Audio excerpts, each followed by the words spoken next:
Alors, nous allons voir les règles de nomenclature des alcanes ramifiés.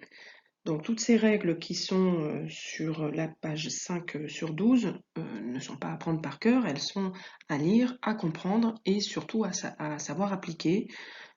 Et le seul moyen, c'est de s'entraîner sur un certain nombre d'exemples. Donc, la première étape, qui sera toujours la même, c'est repérer la chaîne carbonée la plus longue. Donc attention, ça n'est pas toujours celle qui est en ligne droite. Et on peut devoir faire un virage, il faut tester différentes chaînes pour repérer celle qui contient le nombre d'atomes de carbone le plus important. Donc cette chaîne s'appelle la chaîne principale.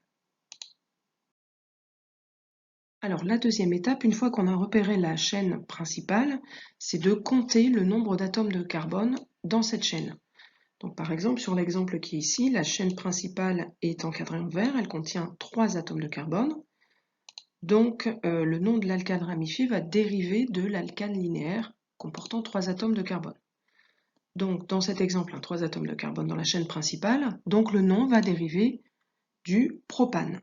Donc le nom, on va le récapituler en dessous, c'est pour ça que j'ai réécrit propane. Ensuite, étape suivante, on repère les groupements alkyles qui viennent se fixer sur la chaîne la plus longue, donc sur la chaîne principale. Ici, vous en avez un qui est encadré en rouge. Donc, ces groupements alkyles qui viennent se greffer, ce sont les ramifications. Alors, dans cet exemple, il n'y en a qu'un seul, une seule ramification. On peut très bien avoir des molécules avec plusieurs ramifications. On va voir dans ces cas-là comment est-ce qu'on donne un nom à la molécule. Donc, on va donner un nom à cette ramification en comptant le nombre d'atomes de carbone de chaque ramification. Et comme on a vu, le nom de la ramification va dériver de l'alcane correspondant en remplaçant la terminaison -ane par -il. Donc ici, la ramification n'a qu'un seul atome de carbone, donc le nom est le méthyle. Donc c'est une des ramifications qu'on rencontre vraiment le plus fréquemment. Alors ensuite, on va indiquer le numéro du carbone sur lequel vient se greffer ce méthyle, cette ramification. Donc on va numéroter les atomes de carbone dans la chaîne. Alors il y a une règle, parce que je peux mettre 2 numérotations possibles. Une fois que j'ai une chaîne linéaire, je peux commencer le numéro 1 par le sens de lecture, donc de gauche à droite, mais je peux aussi aller dans l'autre sens. Et on va voir qu'il y a un seul des deux sens qui est le bon. Donc de toute façon, il faut toujours faire une tentative, on a une chance sur 2. Et il y a une règle, c'est qu'on va numéroter la chaîne de sorte que la somme, tenez-vous bien, des indices portés par les ramifications soit la plus faible possible. En gros, le but est que le numéro porté par les méthyles, c'est-à-dire le numéro du carbone sur lequel les méthyles viennent se greffer, soit toujours le plus petit possible. Et quand il y en a plusieurs, on les additionne, on additionne ces numéros, et cette addition doit être la plus petite possible. Alors, on va voir des exemples, bien sûr. Donc, dans cet exemple ici, soit je numérote 1, 2, 3, comme c'est ici, soit je numérote dans l'autre sens, donc 1, 2 et 3. Donc, dans tous les cas, de toute façon, le groupement est sur le carbone numéro 2. Donc, j'ai qu'un seul numéro possible, je ne peux pas me tromper, donc le problème ne va pas se poser ici. Donc, on va indiquer le numéro 2 de l'atome de carbone sur lequel vient se fixer la ramification. Ensuite, donc, on met le chiffre, 2. Ensuite, on met un tiret. Et ensuite, il y a le reste de la molécule. Donc, par exemple, ici, ça va être du 2-méthylpropane. Alors, 2-méthylpropane. Puisque la ramification vient sur le carbone numéro 2. Alors, deuxième exemple. Donc, dans ce deuxième exemple, on repère la chaîne la plus longue, qui est ici encadrée en vert. Alors, pour l'instant, c'est toujours en ligne droite, mais on verra, ce n'est pas toujours le cas. Il faut toujours tester la chaîne la plus longue. De toute façon, si je prends cette chaîne-là, 1, 2, 3, 4, 5, 6, je n'ai que 6 atomes de carbone. Donc, ce n'est pas la chaîne la plus longue. Par contre, si je prends celle-là, j'ai 7 atomes de carbone. Donc, 7 atomes de carbone, le nom va dériver de leptane. Ensuite, je repère le groupement alkyle. Ici, il n'y en a qu'un seul qui vient se fixer. Donc, le groupement alkyle, il est ici. Il est constitué de 2 atomes de carbone. Donc, le nom va être de l'éthyle. Alors ensuite, je dois donner le numéro sur lequel ce groupement éthyle vient se fixer. Donc je numérote la chaîne. Là, il y a une numérotation, 1, 2, 3, 4, 5, 6, 7. J'essaye dans l'autre sens. 1, 2, 3, 4, 5, 6, 7. Je vois que dans les deux sens de numérotation, le groupement éthyle porte le numéro 4. Donc il n'y a pas un numéro qui est plus petit que l'autre. Il faut que le numéro soit toujours le plus petit possible. Donc le nom final, ce sera du 4-éthylheptane, puisque le groupement éthyle vient se fixer sur le carbone numéro 4. Alors une chaîne carbonée peut avoir plusieurs ramifications. Pour l'instant, on a vu deux exemples où il n'y en avait qu'une seule, mais on peut en avoir plusieurs. Donc à chaque fois, il faut noter les indices de tous les groupements alkyles. Il faut autant de numéros qu'il y a de groupements alkyles. Donc on va voir des exemples.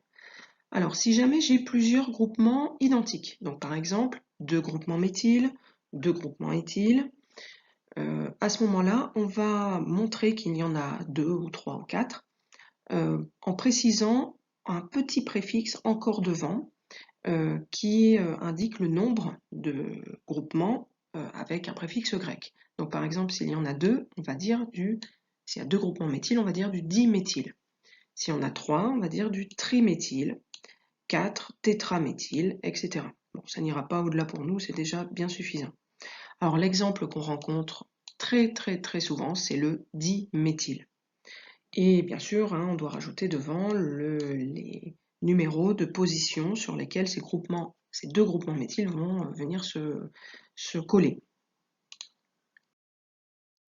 Alors exemple 3 justement, donc on voit qu'on a 2 groupements méthyl.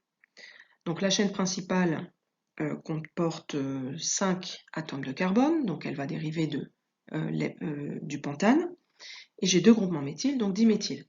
Mais je dois leur donner un numéro, ce qu'on appelle un indice. Alors je numérote la chaîne principale. Le principe de ce qu'il faut faire, c'est qu'il faut prendre un sens au hasard. Vous essayez le premier sens, 1, 2, 3, 4, 5, comme ici, et vous avez une chance sur 2. Bon, avec un peu d'habitude, on arrive tout de suite à voir quel est le meilleur sens a priori, vu la position des groupements méthyl, on voit tout de suite. Donc, avec cette numérotation, on voit que les deux groupements alkyles, deux groupements méthyl, ont les indices 2 et 3. Donc 2 et 3. Alors je les additionne, 2 et 3, ça fait 5. Si j'avais numéroté dans l'autre sens, donc là j'aurais le carbone numéro 2, le numéro 1, ici le numéro 2, le numéro 3 ça reste identique, là j'aurais eu le numéro 4 et ici le numéro 5.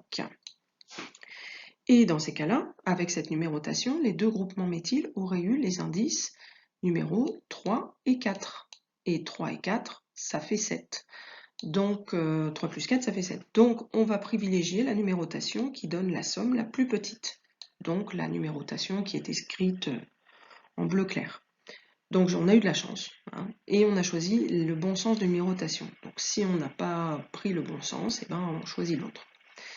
Donc ici, les deux groupements méthyl vont être sur les indices les carbones numéro 2 et 3. Donc on va indiquer, alors, donc le pentane, puisqu'il y a 5 atomes de carbone dans la chaîne principale. Ensuite, j'ai deux groupements méthyl, donc diméthyl. Et ils sont sur les carbones numéro 2 et 3. Alors attention, au niveau des règles d'écriture, on écrit 2,3. Donc entre deux nombres, c'est toujours une virgule. Tiré diméthyl, donc entre un nombre et une lettre, c'est toujours un tiré, et ici, c'est en un seul et même mot, donc il n'y a jamais d'espace entre les lettres. Donc 2,3 diméthylpentane. Alors, exemple numéro 4. Donc vous le voyez ici, la chaîne principale, j'essaye un peu toutes les combinaisons, si j'essaye comme ça ou comme ça, bon, dans tous les cas, il y a toujours 3 atomes de carbone. Donc, 3 atomes de carbone, ça va dériver du propane. Ensuite, je constate que j'ai 2 groupements méthyl, donc je vais avoir du diméthyle. Et les deux groupements méthyl sont tous les deux sur le carbone numéro 2. Donc, ils sont en position, on peut dire en position 2 et 2. Donc, on va faire comme au-dessus, sauf qu'on doit répéter le chiffre 2. Il y a autant de nombres qu'il y a de groupements méthyl, ou de groupements alkyles. même s'ils sont sur le même carbone. Donc on va écrire 2,2 diméthylpropane. Alors, l'exemple numéro 5. Donc vous voyez un exemple de piège tel qu'on aime bien en donner. On est toujours un petit peu vicieux sur les bords, donc la chaîne la plus longue n'est pas forcément en ligne droite. Bon, là c'est facile, elle est encadrée en bleu, on la voit bien, mais si c'était pas encadré, eh ben, vous m'auriez pris comme chaîne principale celle-là, bien sûr, avec 5 atomes de carbone. Alors que si j'essaye en diagonale avec un virage, eh ben, je vois que j'ai 6 atomes de carbone. Donc la chaîne principale a 6 atomes de carbone et elle va dériver de l'hexane. Ensuite, une fois que j'ai repéré la chaîne principale, c'est assez simple, hein, je repère les groupements alkyles qui viennent se greffer dessus, donc il y a 2 groupements méthyl, donc déjà on sait que ça va être du diméthyle, 2 groupements méthyl-diméthyle, et il me reste à indiquer leur position, le numéro du carbone sur lequel ils sont. Donc là les numéros sont déjà indiqués, donc je vois 2 et 4. Alors je teste, hein, des fois qu'on se serait trompé, hein, si j'écris dans la numérotation dans l'autre sens, vous auriez ici le 1, 2, 3, donc ici 4, 5 et 6. Excusez-moi pour l'écriture des nombres. Donc j'aurais eu comme position pour les 2 groupements méthyl les carbones numéro 3 et 5, donc ça fait 8. Tandis que ce que j'ai écrit ici, 2 et 4, ça fait 6. Donc je privilégie cette numérotation. Donc ça me fait le 2,4 diméthylhexane. Alors, petite remarque, si on a des groupes alkyles différents, parce que là pour l'instant on a toujours eu du diméthyle. Si par exemple cette molécule, hein, vous voyez qui est ici, j'ai un groupement méthyle et un groupement éthyle. Dans ces cas-là, comment on les cite? Eh bien en fait on les cite par ordre alphabétique. Donc l'éthyle sera avant le méthyle, hein, puisqu'il est devant par ordre alphabétique. Et si jamais j'ai du diméthyle, on pourrait dire diméthyle c'est avant éthyle. Mais en fait non, c'est un petit peu compliqué, hein. Les préfixes di et tri, les numéros non plus, ça ne rentre pas dans l'ordre alphabétique bien sûr, hein, mais les préfixes di et tri ne rentrent pas en compte dans l'ordre alphabétique. Donc par exemple, dans le cas, un des seuls cas que vous aurez, hein, quand j'ai un groupement éthyle et un groupement méthyle, on écrit toujours éthyle devant méthyle, même si j'ai éthyle et diméthyle par exemple.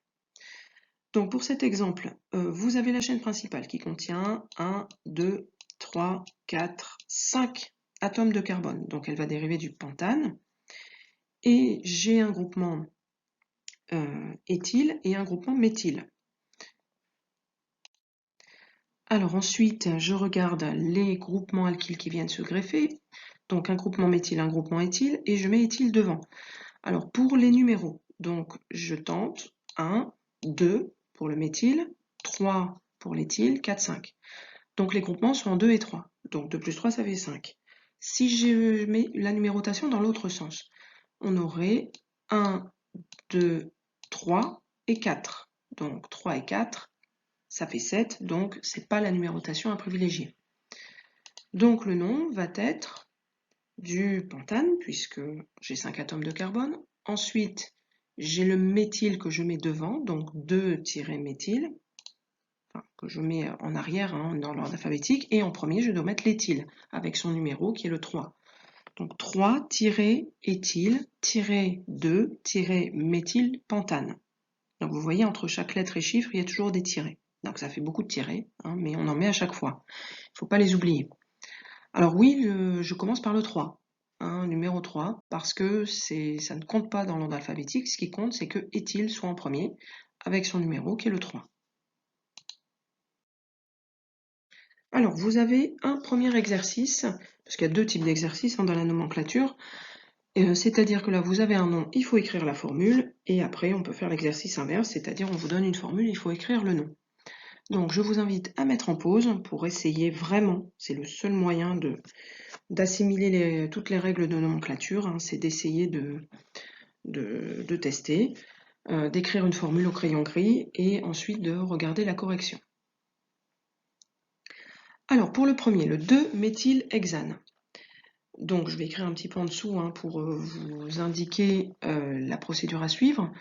Donc, je pars de la chaîne principale qui est l'hexane. Ça veut dire que je dois avoir 6 atomes de carbone. Donc, une chaîne à 6 atomes de carbone. Donc, il faut vraiment connaître les noms des alcanes linéaires. Hein. Donc, 1, 2, 3, 4, 5 et 6.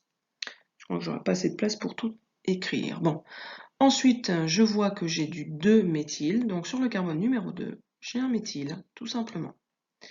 Et là, vous avez la chaîne, le squelette carboné. Et après, la dernière étape, c'est de rajouter les atomes de carbone pour faire en sorte qu'il n'y ait pas de mouton à 5 pattes. Donc ici, par exemple, je vais avoir CH2. Hein, pourquoi? Parce qu'il y a déjà 2 liaisons, donc 2 plus 2, 4. En bout de chaîne, au début et à la fin, j'aurai CH3. Sur celui-là, j'aurai CH3. Et celui-là, j'ai déjà 1, 2, 3 liaisons, donc il ne reste plus qu'un seul hydrogène. Donc c'est H. Voilà. Et vous obtenez cette chose-là. Alors, pour le suivant, le 2,4 diméthylpentane. Donc, encore une fois, je démarre du pentane, donc 5 atomes de carbone. Hein. Il faut d'abord écrire le squelette. Donc, 1, 2, 3, 4 et 5.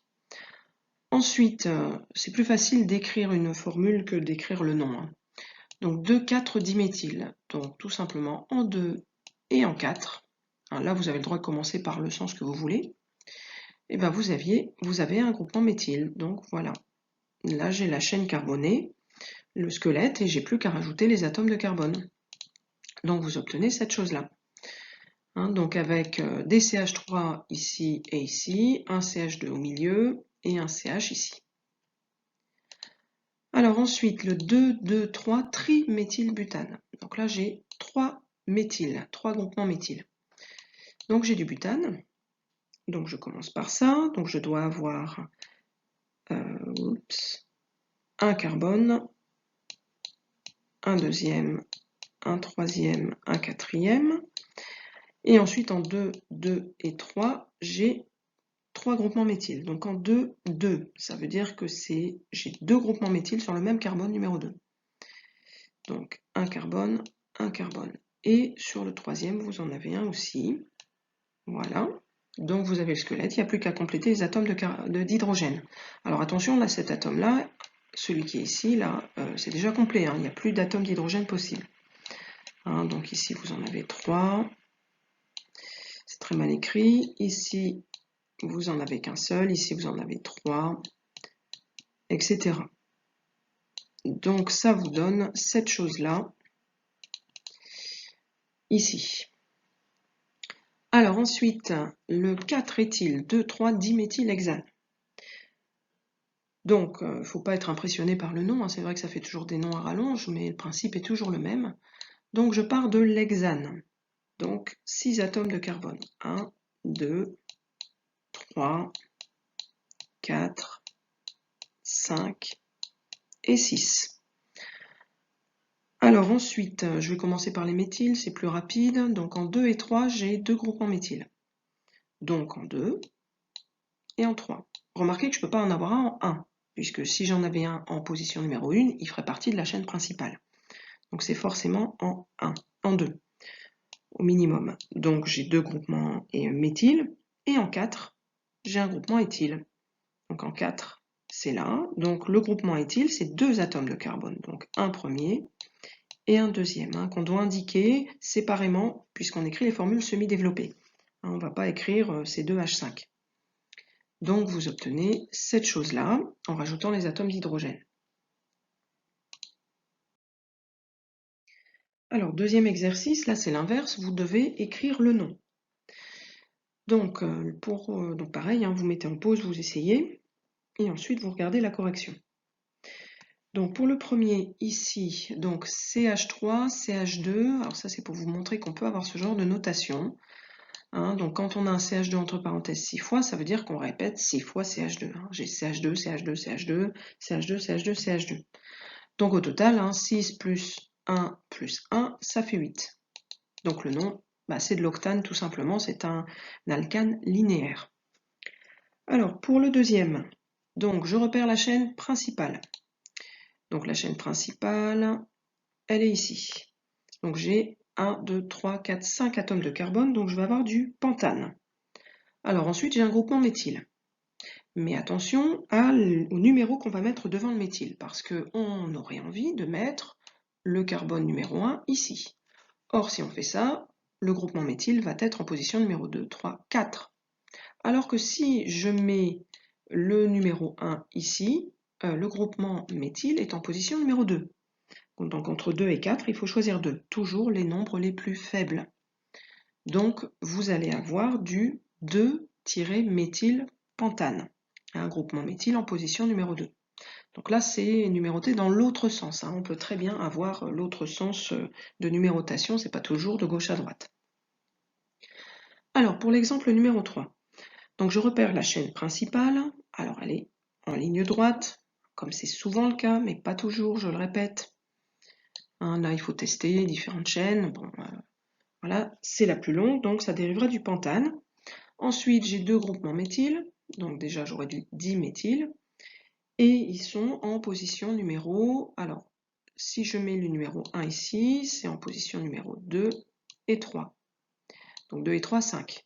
Par contre, si je mets dans l'autre sens, numéro 1 par ici, vous auriez 1, 2, 3, 4, donc 3 et 4, 7, donc ça ne va pas. Donc on va garder 2 et 3. Donc je vais avoir du 2,3-diméthylpentane. Alors pour l'exemple qui est en dessous de l'octane. Donc je repère la chaîne principale. Alors attention, cette fois, piège, ça n'est pas celle qui est en ligne droite. Puisque en ligne droite, j'ai 1, 2, 3, 4, 5, 6, 7 atomes de carbone. Alors que si je prends celle-là, qui est ici, voilà, et bien là vous avez 8 atomes de carbone. On vérifie, 1, 2, 3, 4, 5, 6, 7, 8. Oui, 8 atomes de carbone. Donc la chaîne principale, ça n'est pas celle qui est en ligne droite. Donc 8 atomes de carbone, ça fait de l'octane. Alors ensuite, j'ai un groupement à 2 carbones qui est fixé dessus, un groupement alkyle. Donc 2 carbones, c'est de l'éthyle.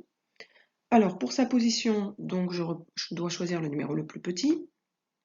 Donc si je commence par ici, il est en 1, 2, 3, 4. Position 4. On teste de l'autre côté. 1, 2, 3, 4, 5. Donc là, on va privilégier le numéro 4. C'est plus grand. Le chiffre 5 est plus grand. Donc je vais avoir du 4-éthyloctane. Alors l'exemple suivant, c'est la même chose.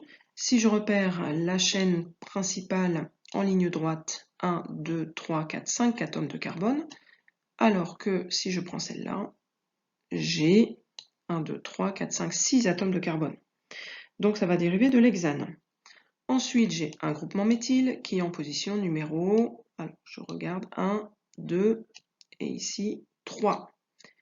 Et ici je numère dans l'autre sens, j'aurai 1, 2, 3, 4. Donc je vais préférer le numéro 3. Donc je vais avoir du 3-méthylhexane. Alors le dernier exemple, je me suis aperçu qu'en fait c'était un exemple que j'avais noté au-dessus. Bon. Voilà, des fois c'est difficile de trouver des molécules différentes. Donc la chaîne principale, attention encore une fois, c'est pas la chaîne en ligne droite. Pardon, en fait, si c'est la chaîne en ligne droite parce que en fait, si on fait la chaîne avec un virage comme tout à l'heure, on se retrouve un peu embêté parce que regardez ici, si vous prenez cette chaîne-là, donc elle a 1, 2, 3, 4, 5 atomes de carbone, et la chaîne en ligne droite en a 5 aussi. Donc on pourrait se poser la question, je prends quelle chaîne? Parce qu'elles ont toutes les deux 5 atomes de carbone. Alors si je prends la chaîne en ligne droite, je vais avoir deux groupements alkyles que je connais, que vous connaissez, un groupement méthyle, un groupement éthyle. Tandis que si vous prenez la chaîne avec le petit virage à 5 atomes de carbone ici, vous avez un groupement ici, qui ressemble à ça, c'est-à-dire vous avez un carbone ici et un carbone ici. Alors en fait, c'est comme si c'était un groupement éthyle qui était lui-même ramifié. Donc c'est une ramification ramifiée. Alors, donc il ne faut pas privilégier des noms qui comportent ce genre de ramification.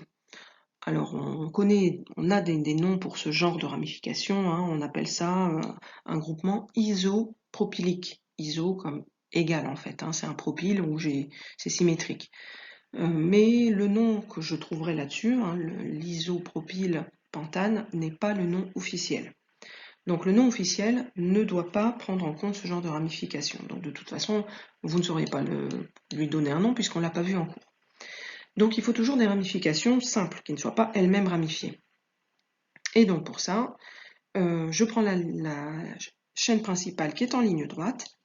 Je vois que j'ai un groupement méthyle en position numéro 2, ici, et un groupement éthyle en position numéro 3. Donc ça vous fait, je commence par le groupement éthyle, du 3-éthyle-2-méthylpentane.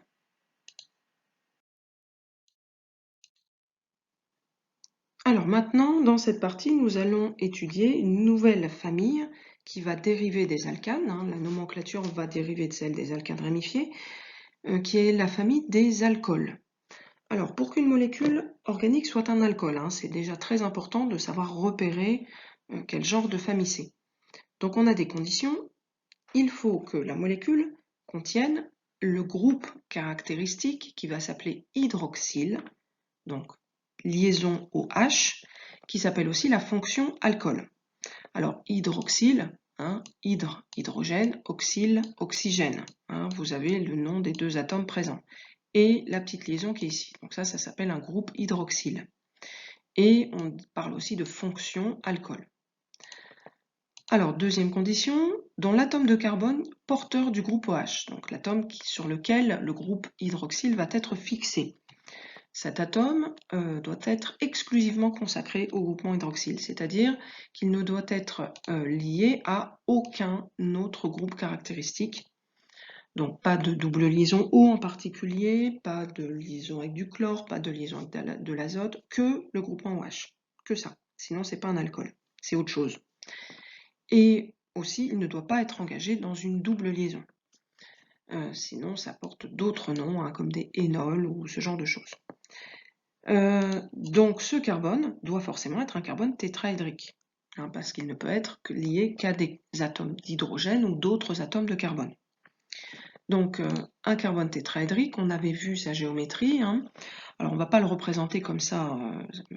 Nous, on va représenter à droite, à gauche, en haut, en bas, hein, les différentes liaisons, mais en réalité, ça forme un tétraèdre. Donc vous avez deux liaisons qui sont sur le plan de la feuille, donc dont une liaison qui doit être le groupement OH, une liaison qui est devant la feuille et une liaison qui est derrière en pointillé. Et ça, c'est la représentation qu'on appelle de Cram. Alors, vous avez un petit exercice, hein, puisque la première étape, c'est déjà de savoir reconnaître des molécules qui sont des alcools. Donc, vous devez entourer les molécules qui sont des alcools et barrer celles qui n'en sont pas. Donc, hein, je vous invite à mettre en pause et à essayer de faire l'exercice. Alors, pour la correction, donc la première molécule, en fait, c'est bien un alcool puisque j'ai bien le groupement hydroxyle, ici OH, qui est lié sur un atome de carbone qui est lié à rien d'autre qu'à des atomes d'hydrogène ou carbone. Donc, tout va bien. Alors, pour la deuxième molécule, donc je vois, j'ai beau chercher, je ne vois pas de groupement OH. J'ai bien un oxygène ici, mais il est lié par double liaison, donc ça n'est pas un groupement hydroxyle, donc ça n'est pas un alcool. Donc la molécule numéro 2, ici dans les justifications, pourquoi les molécules barrées ne sont pas des alcools, on voit qu'il n'y a pas de groupement hydroxyle. Hein, pour être un alcool, il en faut un. Donc je barre.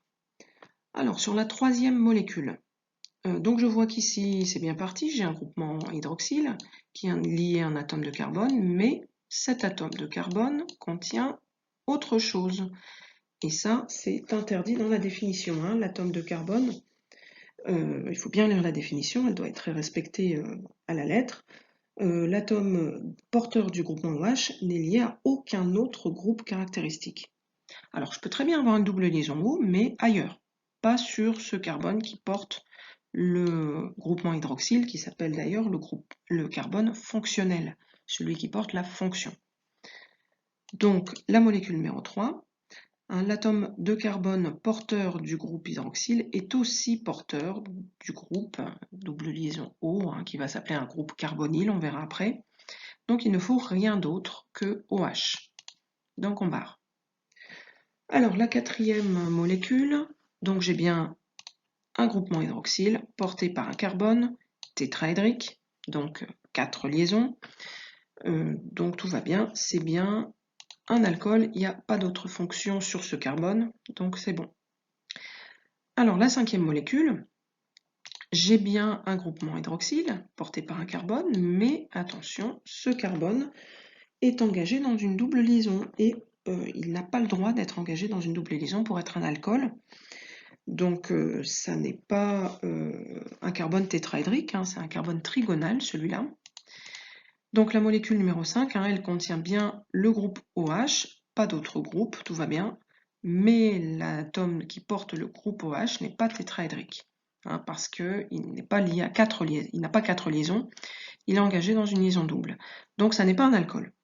Alors c'est une autre molécule qui est apparentée à la famille des alcools qui s'appelle du phénol. Donc ça n'est pas un alcool.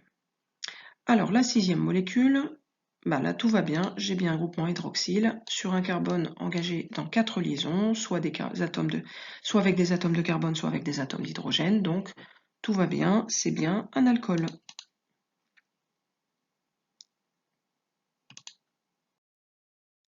Alors maintenant, la nomenclature des alcools, c'est-à-dire comment leur trouver un nom.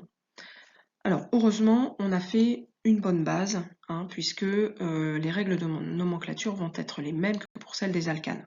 Donc on va rajouter quelques nouveautés, vraiment, sur le fait qu'on ait cette fonction hydroxyle, on va voir où elle est, on va repérer la chaîne principale par rapport à ce groupement, et la terminaison, donc comme c'est un alcool, comme l'éthanol, la terminaison va se terminer en ol. Donc on va remplacer le E de la terminaison -ane par ol. Donc on remplace d'ailleurs seulement la dernière lettre. Le E, on va le remplacer par ol, donc le méthane devient du méthanol. Donc j'enlève le E, je mets ol à la place. Alors ensuite, pour repérer la chaîne principale, avant on devait repérer celle qui contient le plus d'atomes de carbone. Alors il faut toujours essayer que ce soit le cas, mais cette chaîne doit absolument, obligatoirement inclure le carbone qui porte, le carbone fonctionnel, qui porte le groupe hydroxyle.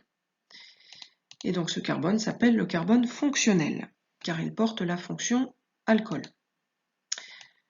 Alors ensuite, une fois qu'on a repéré cette chaîne principale qui contient le carbone, pas OH, mais le carbone qui porte OH, on va numéroter cette chaîne, mais attention, maintenant petit changement, de manière à attribuer le plus petit numéro au carbone fonctionnel. Donc les groupes alkyles, ça passe après. Priorité au groupe hydroxyle qui doit d'abord avoir le numéro le plus petit. Donc ça simplifie un peu, parce qu'on regarde en priorité qu'un seul groupe, le groupe hydroxyle, et on s'intéresse au groupement alkyle après. Alors on va indiquer où se trouve ce groupe hydroxyle. Il peut être en bout de chaîne, il peut être au milieu de la chaîne, et on va indiquer sa position par un indice placé devant la terminaison ol. Alors séparé par des tirets, puisqu'à chaque fois qu'il y a des numéros et des lettres, on sépare tout par des tirets. Et une fois qu'on a fait ça, on s'occupe en dernier des groupements alkyles présents. Donc on les place comme on a appris, dans l'ordre alphabétique, avec leur indice de position, avec un préfixe multiplicateur du style di ou tri, s'il y en a plusieurs. Alors, petite remarque, si la lecture dans les deux sens donne le même nombre pour le carbone fonctionnel. Donc, dans les deux cas, j'aurai le même numéro pour le groupe hydroxyle. Et bien à ce moment-là, on va regarder en deuxième priorité la loi des groupements alkyles, c'est-à-dire on regarde où ils sont et on prend la somme la plus petite ou le numéro le plus petit. Alors, exemple. Il faut vraiment voir ça à partir d'exemples. Donc ici, on a une molécule qui contient bien le groupe hydroxyle, c'est bien un alcool, lié à pas de double liaison, pas d'autre fonction. Et donc la chaîne principale doit obligatoirement contenir ce groupe OH. Donc la chaîne principale, c'est celle-là. Alors, cette chaîne principale va contenir, on compte, donc je ne compte pas le haut, hein, mais j'ai 1, 2, 3, 4 atomes de carbone. Donc le nom de l'alcool va dériver du butanol. Je retire E et je mets ol à la place. Alors après, je vais indiquer un indice de position pour savoir où est le groupe hydroxyle, sur quel numéro de carbone. Donc on a deux sens de numérotation possible, hein. Elles sont indiquées en vert et en rouge. Donc le carbone fonctionnel, celui qui porte la fonction alcool, le groupement hydroxyle, on dit groupement, groupe et hydroxyle, doit avoir le plus petit numéro possible.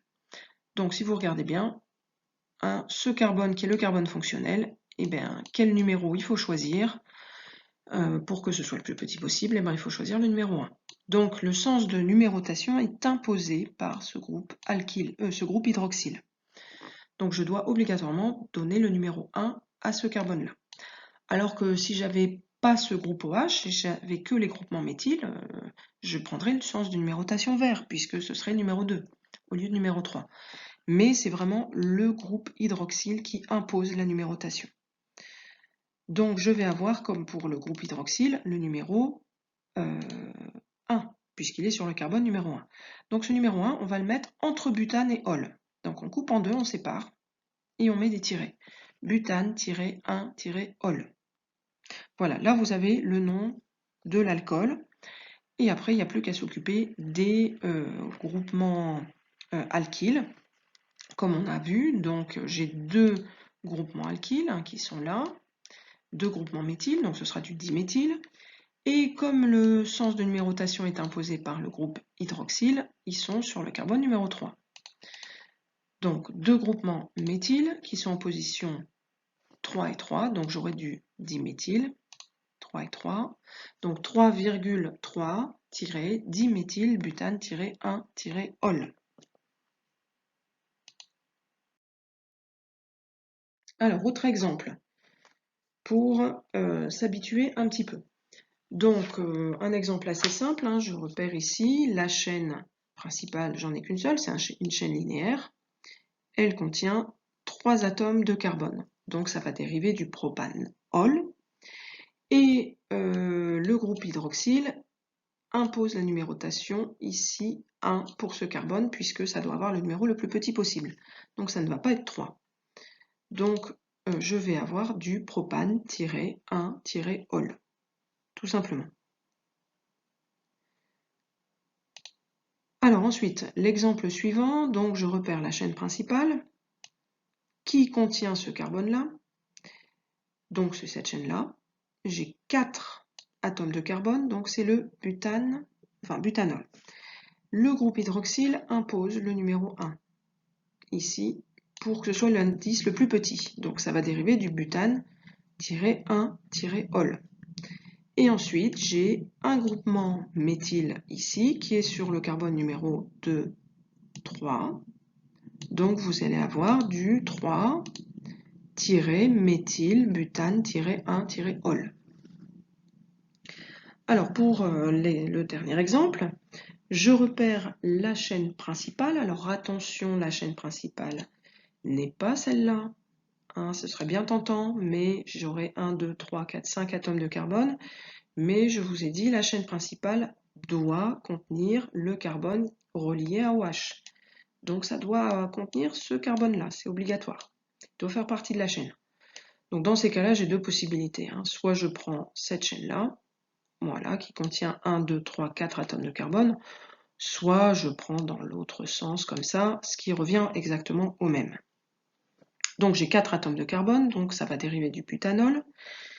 Alors ensuite, je numérote le carbone sur lequel le groupement hydroxyle est. Donc je mets le numéro, je commence à numéroter ma chaîne pour que ce groupement ait le plus petit numéro possible. Donc ça va dériver du butane-1-ol. Et je repère que sur le carbone numéro 2, j'ai ici un groupement à 2 atomes de carbone, donc un groupement éthyle. Donc je vais avoir du 2-éthylbutane-1-ol.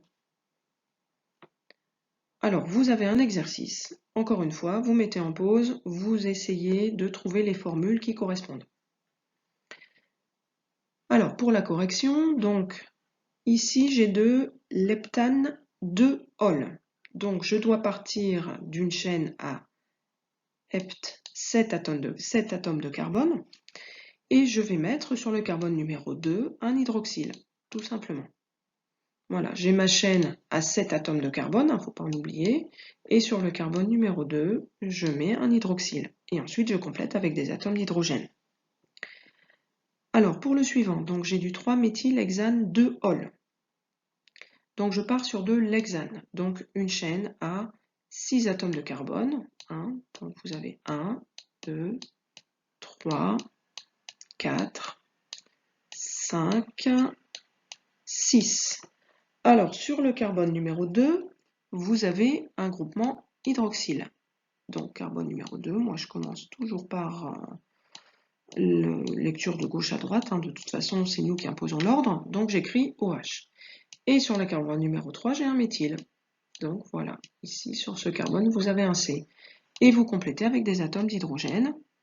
Donc, ça vous donne cette chose-là.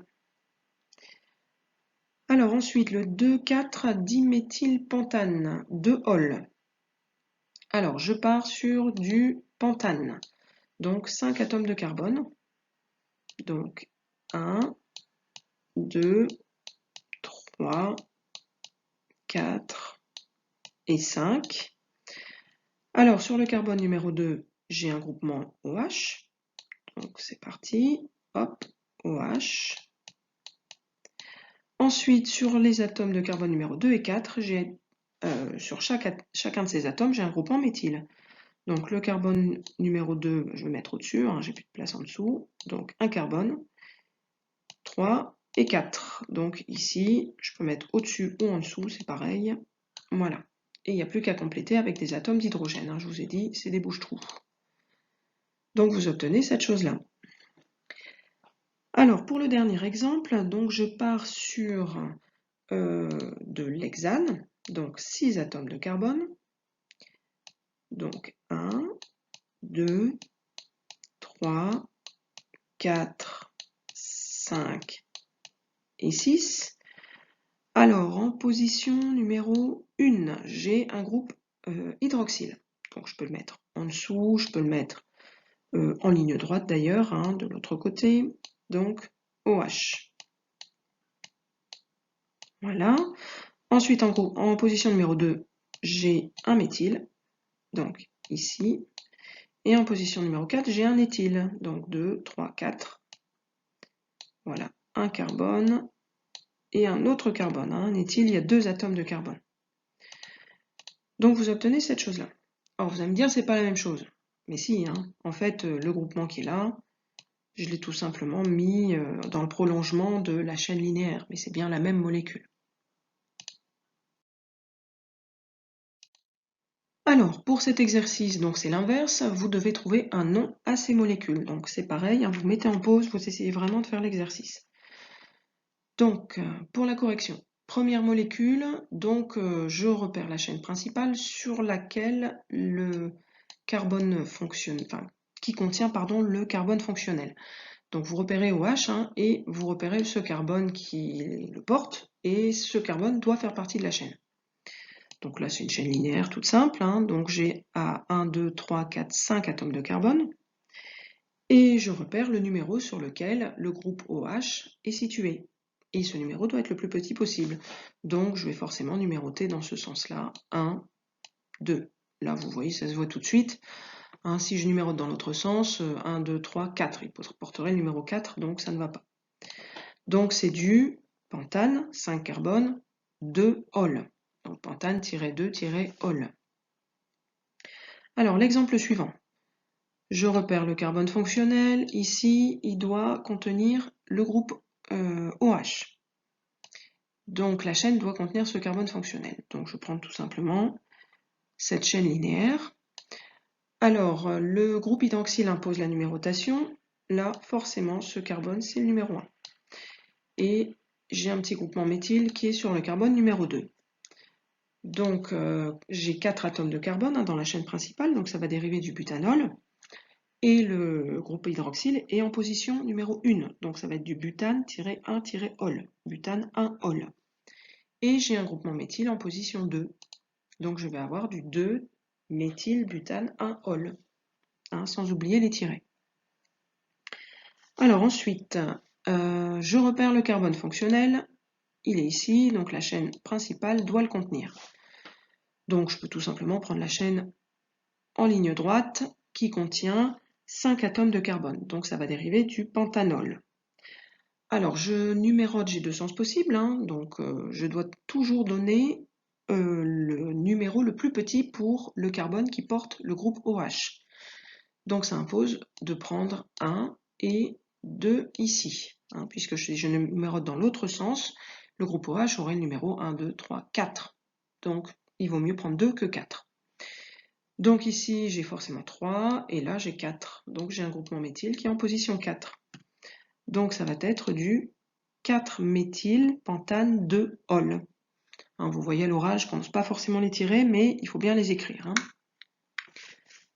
Alors, l'exemple suivant. Donc là, je repère toujours le carbone fonctionnel qui contient le groupe OH. La chaîne principale doit le contenir. Donc attention, là, si je prends en ligne droite, j'ai 1, 2, 3, 4, 5 carbones. Tandis que si je prends le petit virage, qui est ici, ça c'est l'exemple plus type pour faire un piège, voilà, et vous tombez dedans en général.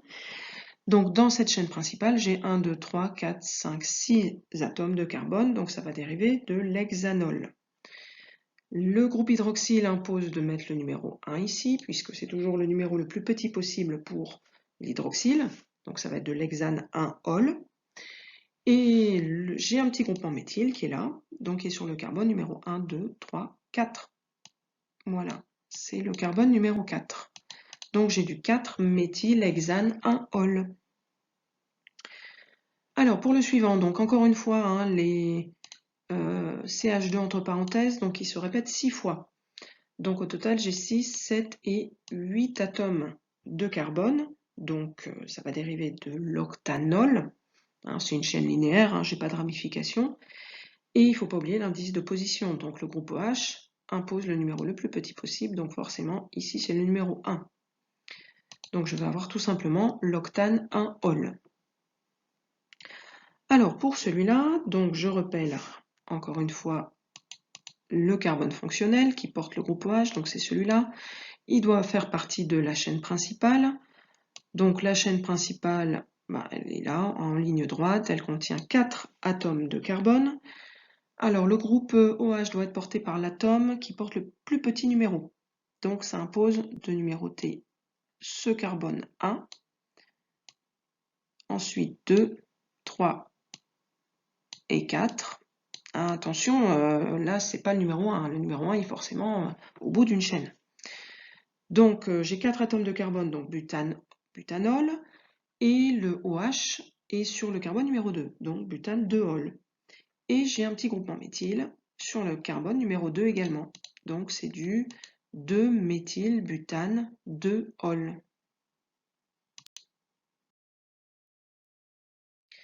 Alors dans cette partie, nous allons étudier une deuxième famille, qui est la famille des aldéhydes et des cétones. Alors, c'est deux familles en même temps, qui ont des points communs et des différences, ils sont assez proches. Donc les points communs, ce sont que les aldéhydes et les cétones sont des composés oxygénés qui contiennent tous les deux un nouveau groupe caractéristique, qui s'appelle le groupe carbonyle. Alors un groupe carbonyle, c'est un groupe qui contient un carbone avec une double liaison O. Et donc comme ils contiennent le groupe carbonyle, on appelle ça aussi, les aldéhydes et les cétones, des composés carbonylés. Alors le carbone fonctionnel est celui qui contient cette double liaison avec un oxygène. Donc forcément, comme il contient une double liaison, c'est un atome qui est trigonal. Donc il est lié à 3 autres atomes, dont parmi ces 3 atomes, l'atome d'oxygène par double liaison. Donc dans ma molécule, je dois avoir à un moment donné, dans la chaîne, je dois avoir cette chose-là. Donc là, c'est plus un groupe OH, il n'y a plus d'atomes d'hydrogène, c'est une double liaison avec un O. Donc les aldéhydes et les cétones ont tous les deux cette double liaison O, comme on la prononce de manière un peu rapide, donc ce groupe carbonyle. Alors quelles vont être les différences, puisque s'il y a deux noms, c'est qu'il y a quand même une petite différence qui a un impact dans leur réactivité. Ils ne vont pas réagir de la même manière. Alors on dit un aldéhyde, donc c'est un mot masculin, chacun le sien, parce que cétone c'est féminin. Donc c'est un composé carbonylé dont le carbone fonctionnel, donc celui qui est lié à un oxygène par double liaison, est lié à au moins un atome d'hydrogène. Donc le groupe carbonyle doit obligatoirement être en bout de chaîne, ça veut dire soit au début, soit à la fin. Alors la formule générale d'un aldéhyde, c'est celle-là. Donc c'est R, C, double liaison O, H. Donc je vous ai dit, pour que ce soit un aldéhyde, il faut que ce carbone fonctionnel soit lié à un hydrogène. Donc comme il est trigonal, j'ai un oxygène, un hydrogène, et il ne reste plus qu'une seule place. Donc ça ne peut être lié qu'un seul autre atome de carbone. Donc ce carbone-là est forcément au bout de la chaîne. Voilà, j'ai pas le choix. Alors R, c'est pas un atome de symbole R, ça représente une chaîne carbonée. Donc il peut contenir 2, 3, 4 atomes de carbone, autant qu'on veut, des ramifications, tout ce qu'on a vu. Mais donc à la fin, je dois avoir ce genre de choses. Au bout de la chaîne, soit au début, soit à la fin, je dois avoir cette chose-là. Alors pour le plus simple, ce sera juste un atome d'hydrogène, on va voir. Alors on va le noter aussi de cette manière-là. Il y a deux notations possibles. Donc en fait, on ne met pas forcément à l'horizontale ou à la verticale. Il arrive qu'on fasse une sorte de petit triangle comme ça pour rappeler que ce carbone fonctionnel est trigonal. Donc on a vraiment des angles.